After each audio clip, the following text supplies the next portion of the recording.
Les abrazo el corazón y les saludo con el cariño de siempre, deseando que la bendición y la paz de Dios nuestro Padre y del Señor Jesucristo sea con todos ustedes. La semana pasada vimos Dios manifiesta su amor, pero también ejecuta su ira. Hoy, el Evangelio transforma, la palabra santifica, primera parte. Cuando no conocíamos a Cristo, andábamos como entendíamos y pensábamos que estábamos en lo correcto por el hecho de que éramos hijos e hijas de familia. Creíamos que portarnos bien era no meternos en la vida de nadie, no tener vicios, no pelear, etc. Para nosotros esa forma de vivir era normal. Pero en el tiempo de Dios, y porque ese era su propósito, usó a alguien para que nos hablara de una forma diferente de vivir a través de un nuevo nacimiento. Y nos presentó a quien dio su sangre por nosotros para que pudiésemos tener vida eterna. Nos presentó el Evangelio de Jesucristo que nos convierte y transforma, ya que al escuchar la palabra, el Espíritu Santo nos lleva a tener convicción de pecado. Dice Salmos 19:7 en su parte A: la ley de Jehová es perfecta que convierte el alma. La Escritura, ya sabemos, toda nos habla de Jesucristo. Pero aquí vamos a incluir el Evangelio como perfecto. Es decir, la palabra de Dios, el Evangelio de Dios es entero, es completo y es suficiente. Cuando se comparte y se explica, pero además se lleva a la práctica, sobrenaturalmente convierte el alma. Pero no solo la convierte, también transforma toda la persona desde su interior. Este cambio es radical y trabaja de adentro hacia afuera, restaurando al hombre desde lo más profundo de su corazón. Y cuando conocemos las verdades bíblicas, comprendemos que son las Escrituras, que es la palabra la que nos ayuda a santificarnos cada día más. En Lucas 19, del 1 al 10, se nos narra la historia de Zaqueo. Era un hombre que después de recibir a Jesús en su casa y escucharlo, su corazón fue convertido. Y lleno de gozo por tener frente a él al consumador de su fe, Zaqueo, de quien dice la Escritura era un hombre que se había hecho rico a costa de los demás, porque no se nos olvide que había sido jefe de los publicanos, digamos, había sido secretario de Hacienda, ¿sí? De los recaudadores de impuestos. Y pues ustedes ya se imaginan, ¿verdad? Al escuchar el mensaje de Jesús de manera sobrenatural, experimentó una transformación inmediata. Y dice el versículo 8. Entonces Zaqueo, puesto en pie, dijo: He aquí, Señor, la mitad de mis bienes doy a los pobres, y si en algo he defraudado a alguno, se lo devuelvo cuadriplicado. Como vemos, no solo se convirtió, sino que se transformó y lo mostró. En el capítulo 9 del libro de los Hechos de los Apóstoles también vemos la conversión de Saulo, a quien posteriormente conoceríamos como Pablo. Él fue confrontado directamente por el Señor. Y en Romanos 1:13 enseña, dice: pero no quiero, hermanos, que ignoréis que muchas veces me he propuesto ir a ustedes, pero hasta ahora he sido estorbado. O sea, él no había podido, para tener también entre ustedes algún fruto, como entre los demás gentiles. Aquí claramente leemos que Pablo deseaba obedecer a Dios y cumplir el propósito por el cual había sido escogido. O sea, lo que él quería era tener frutos, porque dice aquí, dice, para tener también entre ustedes algún fruto. O sea, eso es lo que espera el Señor de nosotros, que demos frutos. Y el fruto son las personas a quienes nosotros les compartimos y se convierten al Señor y sus vidas son transformadas. Y así Pablo, él quería ir a predicar el Evangelio y ver que las personas se convirtieran a Cristo y que fueran transformadas. En este mismo capítulo lo vamos a afirmar más adelante que el Evangelio es para todos. Pero no solo eso, sino que lo compartía y no se avergonzaba del Evangelio al considerar poder de Dios para salvación a todo aquel que cree. Y él decía que era primeramente al judío y también al griego, ya que en el Evangelio la justicia de Dios se revela por fe y para fe, porque escrito está: mas el justo por la fe vivirá. Así dice Romanos.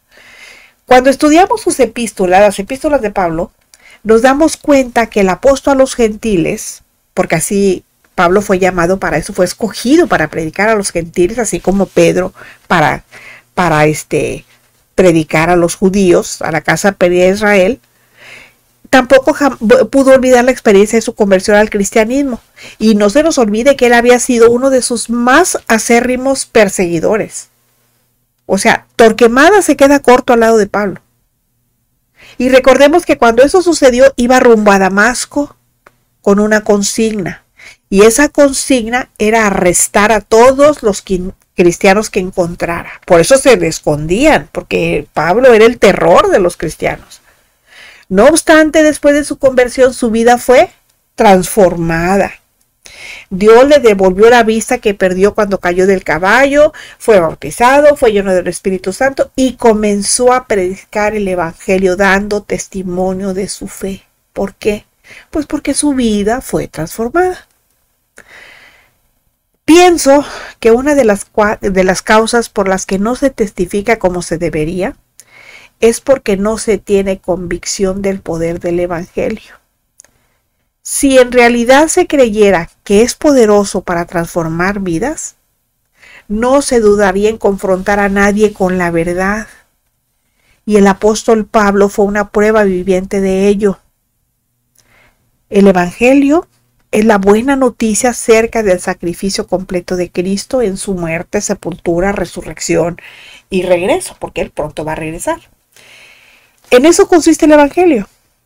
Y el apóstol Pablo lo entendió y lo explicó mejor que nadie en 1 Corintios 15, del 1 al 11. Ustedes van a leer ese pasaje. Él jamás se avergonzó. Tampoco temió confrontar a nadie con él, con el Evangelio. Y en los versículos 14, 15 y 16 de Romanos 1 dice: soy deudor de ustedes. Les está diciendo, ¿saben que yo tengo una obligación con ustedes? Pronto estoy para anunciarles el Evangelio. Dice, estoy ansioso. Yo estoy ansioso porque tengo una obligación con ustedes. ¿Y saben por qué? Porque no me avergüenzo del Evangelio. Él estaba dedicado en cuerpo y alma a la predicación del Evangelio porque había comprendido que su mensaje tiene poder no solo para convertir personas, sino para transformar vidas. El poder del Evangelio de Cristo no conoce límites ni barreras. Y Pablo sabía que era el único mensaje que podía cambiar el mundo. Por eso de lo primero que Pablo nos habla es de la preponderancia del Evangelio de Cristo, que está muy por encima de cualquier filosofía o ideología humana. También por cualquier forma de predicar el Evangelio. Porque ahora metieron el circo a la iglesia y ya no hayan cómo sacarlo. Pablo era una persona preparada. Él conocía todos los movimientos filosóficos de su tiempo. Pero cuando el Señor Jesucristo transformó su vida, se dio cuenta de que había algo sobrenatural. Se dio cuenta que había algo fuera de lo ordinario, que nada ni nadie iba a poder acallar. Por eso pudo confrontar a los griegos que se reunían en el Areópago para hablar y discutir, para debatir sobre toda clase de filosofías. Tampoco tenía temor de confrontar las creencias de su tiempo. A él no le importaba ni dónde ni con quién estuviera, porque él sabía que su experiencia había sido real. Él sabía que había sido redimido, reconciliado, justificado, convertido y transformado por quien antes él consideraba su gran enemigo. Y a pesar que era su más terrible opositor y habiendo luchado en contra de él y de su Hijo Jesucristo, ahora le amaba entrañablemente y su forma de demostrarlo era compartiendo el Evangelio. En segundo lugar, nos dice que el Evangelio es suficiente para satisfacer las necesidades espirituales de cualquier persona. Él dice, no me avergüenzo del Evangelio porque es poder de Dios para salvación. Y aquí quiero decirles que existe una gran diferencia entre sentirse avergonzado del Evangelio y ser avergonzado por el Evangelio.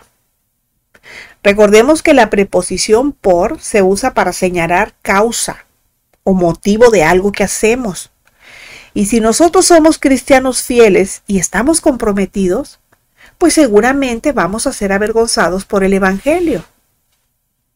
O sea, vamos a tener que ser en algún momento el blanco de burlas y críticas.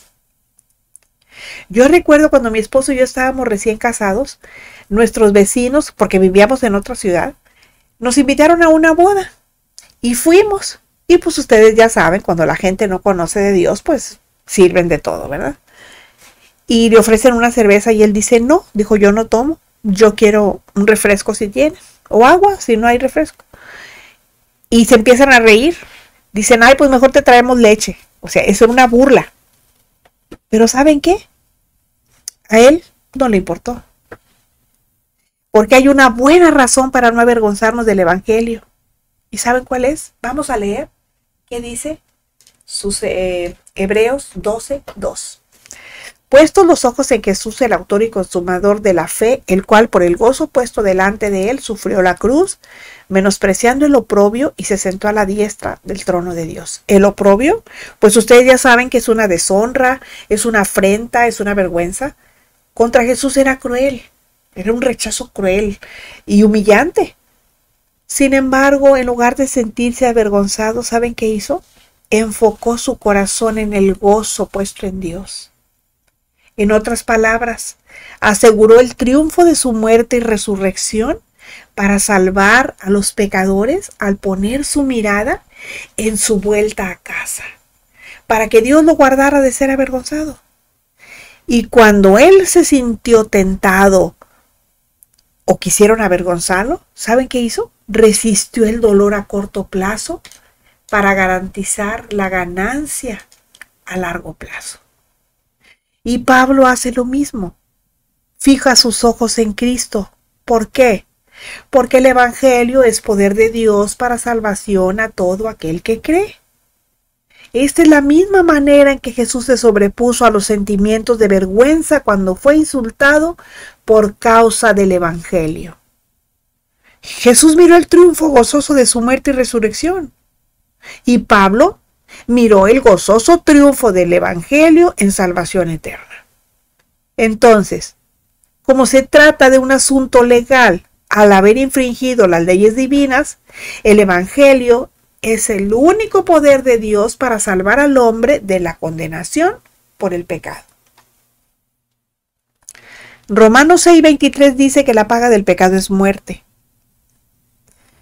Pero sin importar lo que la persona haya hecho o esté pagando en su vida, lo que necesita, o pasando más bien en su vida, lo que necesita para convertirse y ser transformado es oír, recibir y creer en el Evangelio. Pablo entendió que la muerte de Cristo y su sacrificio por el pecado era el cumplimiento de las profecías del Antiguo Testamento y de lo que representaban los sacrificios de los animales. Comprendió que con ese sacrificio Cristo había pagado la deuda del pecado sufriendo nuestra condena para que nosotros no tuviéramos que morir, para que nosotros no tuviéramos que sufrir por la eternidad, porque Él con su sacrificio estaba reconciliándonos con Dios. Así que la predicación de Pablo fue, en Romanos 10:13 fue, porque todo aquel que invocare el nombre del Señor será salvo. Cuando Pablo estuvo encarcelado en Filipos y el carcelero le preguntó qué debía hacer para ser salvo, Pablo le respondió en Hechos 16:31 y le dice, cree en el Señor Jesucristo y serás salvo. Pablo podía decirle eso con valor y con autoridad, porque era una realidad en su propia vida. Era una convicción personal basada en su conocimiento de la verdad y su encuentro personal con nuestro Señor Jesucristo. Por eso él le dice directamente al carcelero de Filipos, cree en el Señor Jesucristo. Más adelante le dice, y serás salvo, dice, tú y toda tu casa. Pero ahí lo que tenía que hacer el carcelero para que su familia también fuera salva, era él compartirles el evangelio. No que porque eran su familia y él era cristiano, ellos también automáticamente. No, porque la salvación es personal. Y nuestro propio encuentro con Cristo debe ser convincente en nuestro corazón para que en lugar de hablar de lo que puede hacer, podamos hablar con la suficiente autoridad espiritual por lo que Él ya ha hecho en nosotros. ¿Ok? Bueno. Ahora, ¿por qué creo que es verdad que el Evangelio cambia a las personas? Romanos 10:17 dice, así que la fe es por el oír y el oír por la palabra de Dios. Pues es cierto que somos convertidos a Dios cuando escuchamos el poderoso Evangelio de Cristo, lo creemos y lo recibimos. En el Nuevo Testamento a eso se le llama salvación. Efesios 2:8 y 9 dice, porque por gracia son salvos, por medio de la fe, o sea, por regalo. Por un regalo que yo les doy, ustedes son salvos por medio de la fe. Y esto no es de vosotros, pues es don de Dios. No por obras para que nadie se gloríe. Cuando dice esto no es de vosotros, está diciendo que la fe no es de nosotros, sino que la fe es un regalo de Dios para que nosotros podamos creer en el Evangelio. Y que no creamos que por obras vamos a ser salvos. Por eso dice, ustedes pueden hacer lo que quieran, pero no van a ser salvos por eso. Van a ser salvos por el don de la fe que yo les he dado para que ustedes crean. ¿Para qué? Pues para que nadie se gloríe. Que nadie diga, ay, es que yo hice esto y por eso soy salvo. No. Entonces, si somos salvos, somos cristianos. Juan 4:15-16 dice, aquí vamos a hablar de la mujer samaritana. La mujer le dijo, Señor, dame esa agua para que no tenga sed, ni venga aquí a sacarla. Jesús le dijo, ve, llama a tu marido y ven acá. Ahí estaban en el pozo de Jacob. Y este es un pasaje muy famoso. Todos hemos escuchado de la mujer samaritana y de la triste reputación que le han creado las personas ignorantes. Pero vemos también cómo las palabras de Jesús transformaron la vida de esa mujer. Miren, los discípulos se habían ido y Jesús se encuentra, digamos, en una situación transcultural. ¿Por qué? Porque estaba hablando con una persona que no era de su cultura. Y esa situación podría haberle resultado quizás hasta un poco incómoda. Porque, ¿saben por qué? Porque él estaba rompiendo muchas normas de esa sociedad. Por ejemplo, de la sociedad de su tiempo. Por ejemplo, un hombre solo no podía hablar con una mujer sola. Y Jesús estaba solo y los samaritanos estaban solos. También era mal visto que un judío hablara con un samaritano. Imagínense si eran enemigos. Y más si era mujer. Y todavía más porque se trataba de una pecadora y adúltera.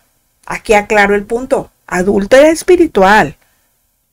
No como nos la han pintado los que piensan mucho en la carne, aunque estén parados en un púlpito frente a sus feligreses. Porque ese pasaje ni siquiera nos da un atisbo de que esté hablando de cosas carnales. Todo es espiritual. Bueno, esto sin duda significaba que Jesús estaba rompiendo el protocolo, digamos así, porque no estaba siguiendo las reglas ni de su cultura ni de su religión. Ahora miren, para que ustedes sepan exactamente de lo que les estoy hablando, me gustaría que escucharan el estudio número 29. Ese fue publicado el 8 de abril del 2021 y está en los jueves de estudio. Allí estoy hablando precisamente de la mujer samaritana. Bueno, después de que esa mujer mantuvo una conversación un tanto rara con el Señor Jesús, ella empieza a interesarse en el agua viva de la cual Jesús le estaba ofreciendo, de la cual Jesús le estaba hablando. ¿Y qué creen? que le llegó la oportunidad y Jesús le presenta el Evangelio. Y ella está a punto de convertirse. Juan 4, 29 y 30 dice: venid a mí, venid y vean a un hombre que me ha dicho todo cuanto he hecho. ¿No será este el Cristo? Entonces salieron de la ciudad y vinieron a él. Aquí se muestra cómo poco a poco fue teniendo una revelación más clara en cuanto a la persona de Jesús. Al principio, para ella Jesús era un judío más, pero después de escucharlo lo consideró un profeta. Y finalmente logró comprender que se trataba del Mesías, que se trataba del Cristo, el ungido de Dios. Lo mismo pasó con nosotros. Al principio quizás no representaba mucho, pero a medida que lo hemos ido conociendo, porque ahora tenemos la gran bendición de conocerlo y ver en él al verdadero y único Salvador de este mundo, hemos sido transformados. Y cuando la mujer terminó de platicar con el Señor, dejó su cántaro. ¿Quién sabe qué pasaría con el cántaro? Lo rompería, lo tiraría, lo aventaría, no sé. Y ella fue corriendo a la ciudad. Y ahora sabemos, fíjense, que por medio de esa interacción que tuvo con ella, a pesar de ser transcultural, de ser de culturas diferentes, la vida de esta mujer se transforma. Y de hecho, por el testimonio de ella, muchos de los samaritanos llegaron a conocer y creer en Jesús. Y eso lo vimos en el versículo 39. Aquí podemos pensar que si Jesús no la detuvo, es posible que no le importara que fuera salva o que tal vez tuviera un concepto de conversión muy diferente al que tenemos nosotras. O a lo mejor su prioridad no era la conversión, sino la transformación. Porque además la historia no dice que la mujer se haya convertido. La historia lo único que nos muestra es que ella fue transformada. Y el hecho de haber sido transformada es la urgencia que tenía de compartir el Evangelio, que hasta su cántaro olvidó. Ella había llegado buscando agua para saciar su sed física, pero se encontró a alguien que le ofreció agua de vida para refrescar su alma sedienta. Y ahora deseaba testificar de su gran experiencia al haber sido confrontada por medio de la plática que había tenido con Jesús por su pecado de adorar a dioses ajenos. Porque el pecado de la samaritana era la idolatría. Pero además, ¿saben qué vemos aquí? Lo que dice Pablo. Que el Evangelio es primeramente a los judíos, después a los griegos y es para todo el mundo. Eso es lo que sucede cuando Cristo viene a nuestros corazones. Que nuestra vida de pecado queda atrás y ahora va acompañada del testimonio de las buenas cosas que Él ha hecho en nosotros. Nuestra responsabilidad es testificar cómo Jesús nos rescató de nuestra vida de pecado. ¿Cómo lo vamos a hacer? Anunciando las buenas nuevas del Evangelio y proclamando la esperanza de salvación a este mundo. La mujer samaritana se convirtió en un poderoso instrumento y provocó que la gente de su pueblo viniera a Jesús. ¿Nosotros hacemos lo mismo? Miren, si no es así, estamos corriendo el riesgo de ser solamente personas religiosas convertidas, pero con los mismos hábitos que teníamos antes de venir a los pies de Cristo. ¿Por qué? Pues porque no permitimos que su evangelio nos transforme. ¿En qué nos va a transformar? Pues en las nuevas criaturas que deberíamos de ser. Bueno, vamos a ver otro ejemplo. Mateo 14, 3 y 5. Aquí vamos a poner otro ejemplo. Pero estando él en Betania hablando de Jesús en casa de Simón el leproso y sentado a la mesa, vino una mujer con un vaso de alabastro de perfume de nardo puro de mucho precio. O sea, cuando habla de mucho precio está diciendo que era algo muy valioso. Y quebrado el vaso de alabastro, se lo derramó sobre su cabeza. Y hubo algunos que se enojaron dentro de sí y dijeron: ¿para qué se ha hecho este desperdicio de perfume? Porque podría haberse vendido por más de 300 denarios y haberse dado a los pobres. Y murmuraban contra ella. Aquí no es difícil imaginarnos el ambiente de amor que se respiraba hacia Jesús. Eso era lo que había en esa casa. Todos sentían una profunda gratitud y reconocimiento hacia él. Y la invitación que le hicieron tenía como propósito honrarle y tener comunión con él. Sin embargo, cada uno de quienes estaban ahí le expresaban su amor de manera diferente. Miren, Simón, que era el dueño de la casa, abría su casa para la celebración. Marta, ya sabemos que era la que le gustaba servir, bueno, pues ella servía. Lázaro, el hermano de Marta, se sentaba a la mesa disfrutando de la comunión con el Señor. Y María quiso darle a conocer su amor, o sea, María como siempre, queriendo mostrarle al Señor su amor y su devoción con un vaso de alabastro lleno de perfume de nardo puro. Eso era un digno obsequio para un rey. El cuadro completo, ya cuando lo vemos así todo, nos presenta diferentes aspectos del verdadero culto, que es la presencia del Señor presidiendo, la comunión, el servicio y la adoración.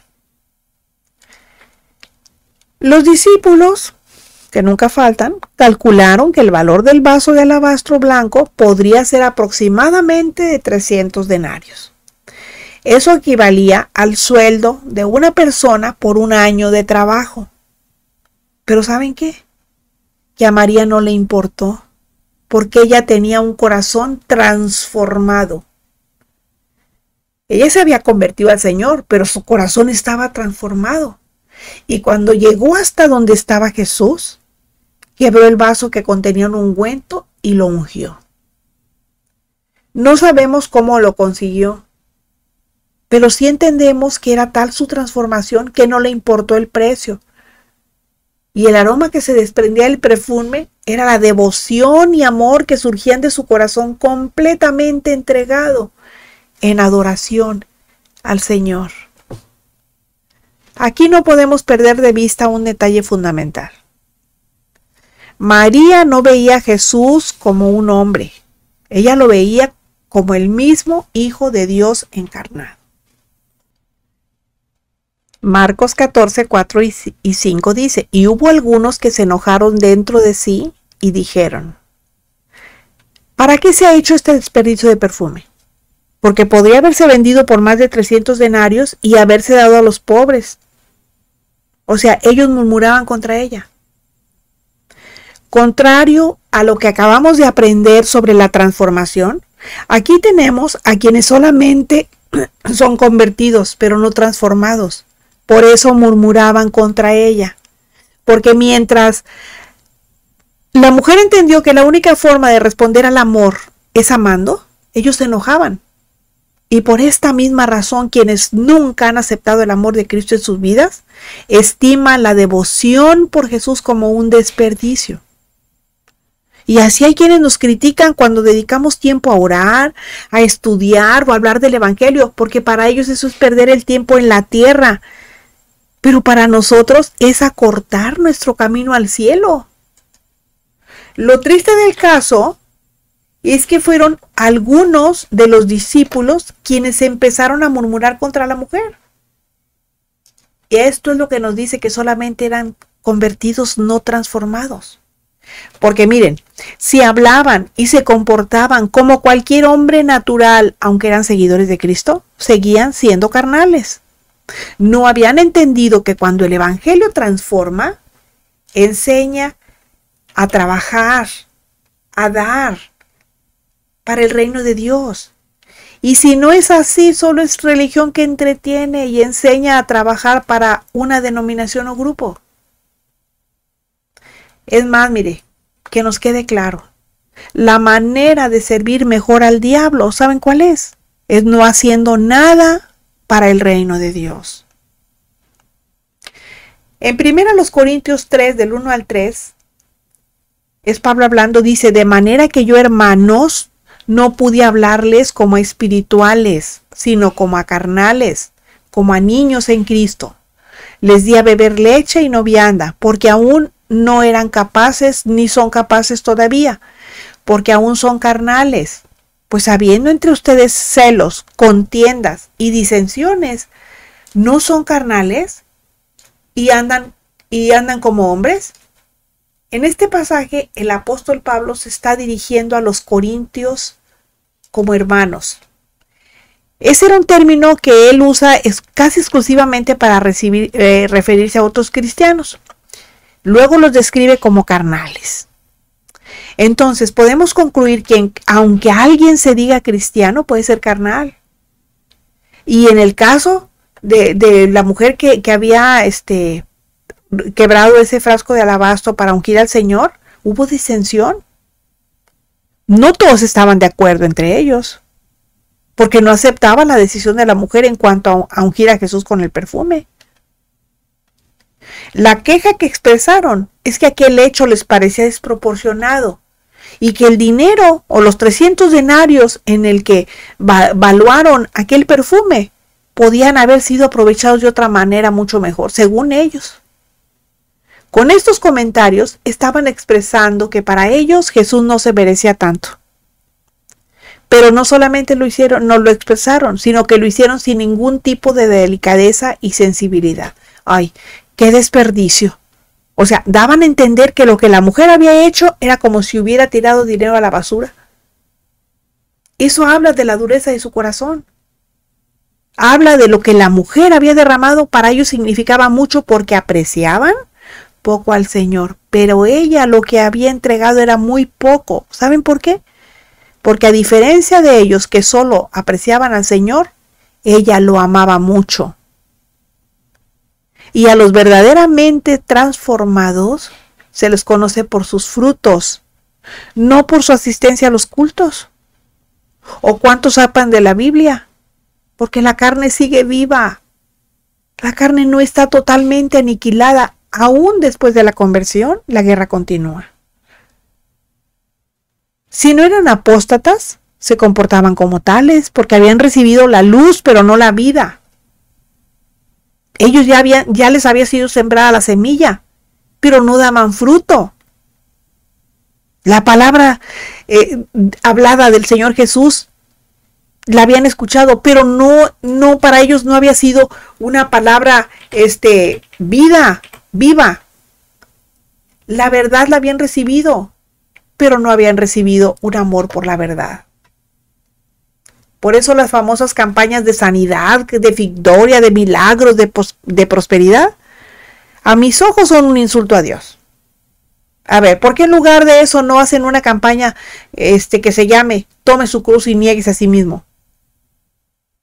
A mí me da mucho temor pensar en que la primera vez que Cristo vino fue a matar el pecado en los hombres. Pero en su segunda venida va a venir con su ira a matar a los hombres en pecado. Ya la semana pasada aprendimos que Dios ejecuta su ira. Bien, ahora otro ejemplo. Marcos 14, 10 al 11 dice: Entonces Judas Iscariote, uno de los 12, fue a los principales sacerdotes para entregárselos. Ellos, al oírlo, se alegraron y prometieron darle dinero. Y Judas buscaba la oportunidad para entregarle. Aquí es cuando Jesús es arrestado. Muchos especulan sobre el motivo que Judas tuvo. Quizás sus sentimientos fueron lastimados cuando Jesús le reprendió después de que María derramó el aceite sobre los pies de Jesús. Acuérdense que él era el tesorero, él era el que manejaba los dineros. Lo que es cierto, o sea, en la historia anterior, lo que es cierto es que parte de sus motivaciones fue la codicia, porque le ofrecieron dinero. Y para él, hagan de cuenta que se le puso un signo de pesos en los ojos. Pero miren, fuera lo que fuere, lo que lo motivó, pues fue su motivo, pues. Y Dios utiliza la obra impía de un Satanás dispuesto quien utilizó a un Judas dispuesto. ¿Qué quiero decir con esto? ¿Que Dios ordenó que estas cosas sucedieran? No. Él no estimuló a Lucas a pecar. A Judas, perdón, no a Lucas, a Judas. Judas sabía que los líderes religiosos habían querido destruir a Jesús después de hace mucho tiempo y ahora tenían a un aliado precioso. ¿Por qué precioso? Porque era un discípulo del Señor. Lo triste es que estaba dispuesto a entregarle. Tristemente, el caso es que fue el protagonista de una gran traición, a pesar de ser uno de los 12. O sea, no todos los que están son, ni todos los que son están dentro de las filas del cristianismo. Por eso les digo, a pesar de ser uno de los 12, con todas las implicaciones que hemos visto que este hecho tenía, con su traición al maestro, sin importar que hubiese andado con él, comer de su mismo plato, sentarse a la misma mesa, pero sobre todo por la honra y devoción que le debía, mostró que no se había convertido y mucho menos transformado, porque menospreció a Jesús y prefirió entregarlo a sus perseguidores. Esto es un acto completamente diabólico. Y déjenme decirles que estos no son los únicos casos. Hay muchos ejemplos en la Biblia, muchísimos. Pero el tiempo no nos alcanzaría. Así que la conclusión de todo esto es muy sencilla. No todos los que oyen el Evangelio y se convierten permiten que la palabra los transforme. Porque ya hemos visto que el Evangelio de salvación no solo convierte el alma, sino transforma la vida de las personas. Y conocimos algunos ejemplos de vidas transformadas. Y otros que solo son convertidos a medias. Y otros que definitivamente ni convertidos ni transformados. ¿Por qué son convertidos a medias? Pues porque van a la iglesia, no faltan a los cultos, cantan bonito, conviven con hermanos cristianos, pero no dejan sus vicios, no dejan sus costumbres. Y yo le pregunto, ¿con quién se identifica usted? El Señor nos ayude y el Espíritu Santo nos dé valor para obedecer su palabra. Y usted crea por lo que lee en su propia Biblia. Investigue, estudie, escudriñe y medite la Escritura. No se quede solo con lo que aquí se le enseña. Yo estoy segura que si escuchó hasta este punto, significa que está interesado en conocer más acerca del Dios en quien ha puesto su fe. Y si le edificó, yo le pido que me regale un like para que YouTube dé a conocer esta reflexión y más personas escuchen. Yo lo espero la próxima semana cuando volveremos a encontrarnos en nuestro jueves de estudio. La Iglesia Verdadera dice, ven Señor Jesús, te estamos esperando. El Dios de paz sea con todos ustedes. Amén.